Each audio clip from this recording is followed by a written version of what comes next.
200+ ছবি তুলবো, কিন্তু পোস্ট দিব একটা অথবা দুইটা। মানে এইটা যে কেন করি আমি জানি না। তাও আবার খুঁজে খুঁজে খুঁজে খুঁজে যেই ছবিটা সবচেয়ে বেশি ভালো হয় ওইটাই হচ্ছে আপলোড দেই। আজকের এন্টায়ার লুকটা আমার সবচেয়ে বেশি পছন্দ হয়েছে। শাড়ি, গহনা, মানে সবকিছু মিলিয়ে প্লেসটাও অনেক বেশি সুন্দর ছিল। আমার অন্য একটা শাড়ি পরার কথা ছিল, বাট আমি এটা পরেছি। অন্যান্য দিন থেকে আজকের দিনে শাড়ি পরাটা বা একদম পুরো টোটাল মেকওভারটা আমার সবচেয়ে বেশি পছন্দ হয়েছে।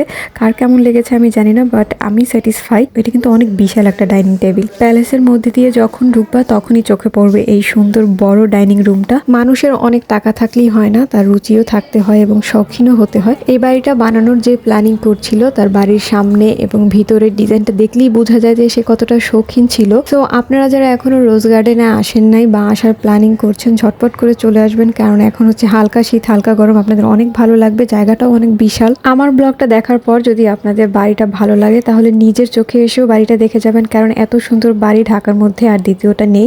ঢাকার বাইরে অনেকগুলো আছে, বাট ঢাকার মধ্যে আপনাদের উচিত এই বাড়িটাকে এক্সপ্লোর করা এবং নিজের চোখে দেখা।